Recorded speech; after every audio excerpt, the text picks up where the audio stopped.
In this video, I'm going to compare the Molus G200 against the Molus X100. Both these lights are made by Zhun, which is also the sponsor of this video. If you want to know more about how sponsored reviews work, that's down in the description, but in short, I am paid but not paid to say anything positive.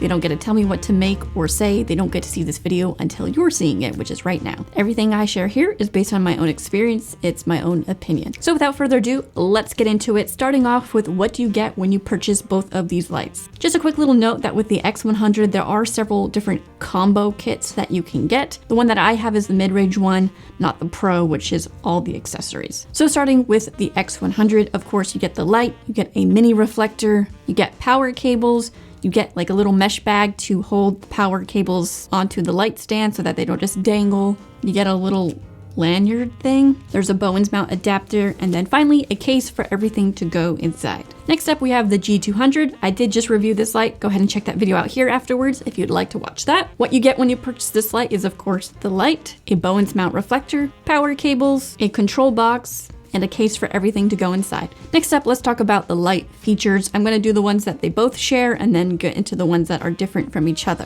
First off, both these lights are bicolor lights. They both have the same range of 2700 to 6500 Kelvin. They're both dimmable from 0 to 100% power. They both are controllable via Bluetooth, so there is an app that you can control all the Zhun lights from. They both also have music mode, since there's a microphone on each of the units, which will pick up sound and then flicker the lights according to the sound or beat that it is hearing. They both have quick setting presets where if you click the buttons, you'll change the power or Kelvin temperature in quick preset increments. They both have an umbrella mount, however, the X100 is on its Bowens mount reflector. It's not included on the actual unit itself. The G200 has it built in. And then both lights have what's called live mode or studio mode, whatever you call it.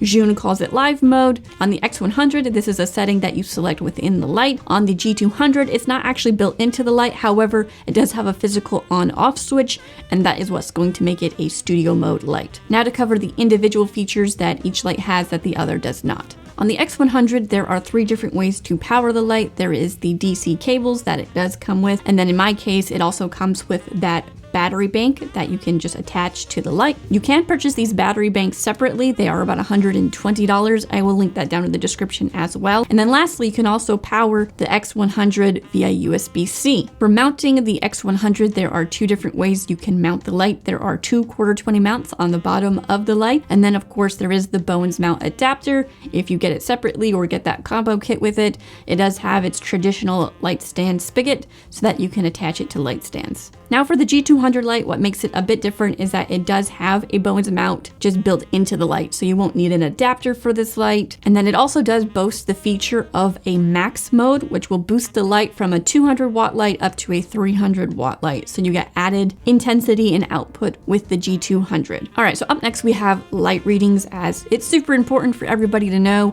how accurate and how powerful are both of these lights. So I've done some readings with my Staconic spectrometer at 1 meter distance with the included reflector that each light comes with. As you might have noticed, the X100 is not very color accurate at low power outputs. You can see on all the 1%, it's not very accurate. In fact, it's very inaccurate. So I did some further testing and I found that anything under 10% power on the X100 is pretty much guaranteed to be inaccurate, and specifically anything under 5% is incredibly inaccurate. So keep this in mind that if you're planning on using the X100 below 5% or even 10% power, it's not very accurate. You might be getting a completely different reading. For example, I was testing it at 5600 Kelvin at say 5%, and it was reading as like 4300 Kelvin. So either this is an issue with the unit that I received, or this is a common issue. So do some research, obviously, if you plan on using this light at low power output. On the G200, it's clear that it's very accurate. Everything there is looking great. It's a very nice and powerful light. Next up, I think it's important to mention fan noise and heat. Both of these lights get extremely warm. As I mentioned in the G200 video about how hot that one gets and some issues I encountered, make sure you check out that video. But when it comes to the X100, it also does get really warm. In fact, that light came with a million labels warning you about how hot it is. In comparison to each other, at the light head itself, they both get really warm. If you touch it, your hand will definitely feel the heat. More so specifically at the front of the light. If you put your hand, an object, or something too close to that, it is very much likely to either melt, burn, after some period of time. So be really careful what you're putting in front of these lights. With the G200, there are fans in the light head and the control box. This is so that it keeps as much heat out of the light head as possible. That being said, fan noise is going to obviously be a concern for some people, depending on what you plan on using these lights for.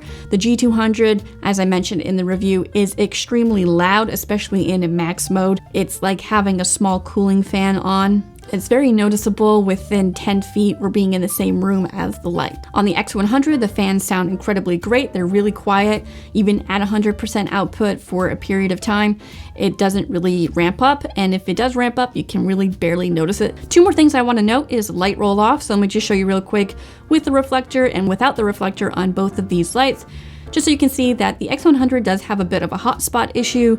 The G200 is much better, less hot spotting. Now when it comes to the X100 specifically, it does have that battery, and I want to just talk real quick about hot swapping because some people might be interested in doing that. So if you have the power cables plugged into the unit and you want to put the battery on and then have it just continue being used, maybe for some reason you wanted to swap like that, it does not work. As soon as you pull that power plug out, the light will just turn off. However, if you run off of battery and then you put the power cable into the light, then it actually will work. So I thought this would be useful for someone to know. Now, when it comes to using these lights and who I see using these lights and for what, these are definitely designed for filmmakers, creators, anybody that needs really good lighting. For the X100, filmmakers are going to be using this both indoors and outdoors, on the go or wherever. It's super portable, has a small footprint, and has 3 different ways to power it. This just makes it super attractive to rig it up into hard reach places, chuck it in your bag, and be ready to go wherever you go. The G200, on the other hand, is really not designed as much to be on the go, so it's more of a studio light only. This is great for photographers, this is great for product filmmakers, commercials, things of that nature, interviews, whatever it is you're up to. When it comes to using these lights, I used both of them in the studio, and then I took both of them out with me into the forest. The G200, I have a power bank that I can take the wall outlet and plug into, so that was how I was able to power that one out and about as my key light. Then I used the X100 with the battery grip as my edge light, and because it's so small, handheld, and portable, I just had my friend hold it up for me because I forgot a light stand. So it goes to show you how useful that X100 is on the go, for sure. I'm actually using the X100 right now to create those fake blinds on the wall using a gobo, and it's running off of battery, and it's been running for quite some time, so it does really great. Now, real quick, I want to mention just a few cons that I've encountered with both lights, as could be useful for people. On the G200, the cons that I've found is that the cables for the light is just a little bit short. They're not very long. I would like to see them a bit longer, especially since due to its low profile of a light, you're gonna boom this up and probably stick it somewhere out of reach. So you definitely want a little bit more length so that you can still reach the light box or at least just plug it into an outlet. Probably the biggest con the G200 has is that there's no battery option. It is just the power cables. That's it. No V-mount, no option for a V-mount, no USB-C, nothing. So I think this is pretty frustrating for a lot of people who are hoping that this light could be more versatile and be taken out and about. You still can, you just have to have a power system that does take a wall plug. So now for the cons on the X100, obviously I think one of the bigger ones is that inaccuracy under 10% power with pretty much any Kelvin temperature on the light. It's a bit of a con, but it's possible it could be fixed at some point, but this is pretty common to find in bicolor lights. It's just at low power. They're not able to do that because the mixing technology is just so, I don't know, sensitive basically. The light is intended to be more accurate the more power you're giving it. I would say the other con that the X100 has is that it only hot swaps one way, not both ways. It would have been nice to see that you could just hot swap it really easily. I think for some people, another con of the X100 is that it is a proprietary mount. If you want Bowens mount, you have to use the adapter. However, I don't find that to be a super big con because I actually sometimes like when things just have small little reflector dishes so that I can just pop in my bag, take it on the go because it works just as good sometimes. So I'm not unhappy with it, but other people might be. For the G200, what I like about this light is its form factor. This is one of the greater things about this light because most 200 or even 300 watt lights are definitely not this small at the light head. So this is just really helpful to get it in hard to reach places. It makes it a little bit more versatile. I also like that you have that boost mode, making it about a 300 watt light disguised as a 200 watt light. Obviously the fan noise is not ideal, but hey, it's there, great if you need it. I also like that it's a really color accurate light, pretty powerful, and that it's priced really competitively to other lights of its similar power output. So altogether, it's not a bad light. I think it's pretty decent. It's definitely not for everybody. I think there are totally fine options out there that might be cheaper and still do some of the same things, if not better. So, you know, keep in mind that it's a great light, but maybe it's not always for everyone. Now for the X100, this light, I really like the form factor on it. It's super thin, super lightweight.